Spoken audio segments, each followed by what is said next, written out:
Hollywood movie వనంగాన్ teaser release అయింది.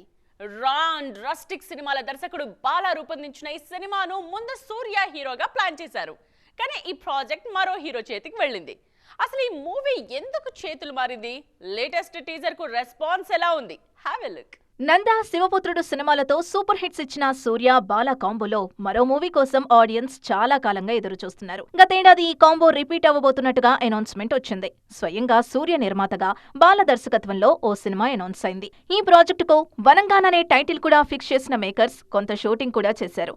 సూర్య look reveal చేస్తూ కొన్ని ఫొటోస్ కూడా వైరల్ అయ్యాయి. కానీ సడన్ గా ఈ ప్రాజెక్ట్ నుంచి తప్పుకున్నారు సూర్య. దర్శకుడితో క్రియేటివ్ డిఫరెన్సెసే అందుకు కారణమన్న టాక్ వినిపించింది.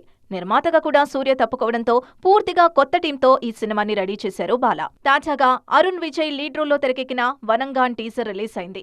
మరోసారి శివపుత్రుడు తరహాలో హీరో క్యారెక్టరైజేషన్ ను డిజైన్ చేశారు బాలా. మేకోవర్ నుంచి పర్ఫార్మెన్స్ వరకు తనకొచ్చిన అవకాశాన్ని అరుణ్ విజయ్ పర్ఫెక్ట్ గా వాడుకున్నారు. ఈ సినిమాతో హీరోగా నటుడిగా అరుణ్ విజయ్ మరో మెట్టెక్కడం ఖాయమంటున్నారు క్రిటిక్స్. మరోవైపు వనంగాన్ టీజర్ చూసినా సూర్య ఫ్యాన్స్ ఫీల్ అవుతున్నారు. ఇలాంటి సినిమా సూర్యకు పడితే మరో క్లాసిక్ అయ్యుండేది అంటున్నారు. అయితే వనంగాన్ మిస్ అయినా ఎప్పటికైనా మరోసారి బాల డైరెక్షన్ లో సూర్య సినిమా చేస్తే చూడాలని ఎదురుచూస్తున్నారు ఫ్యాన్స్.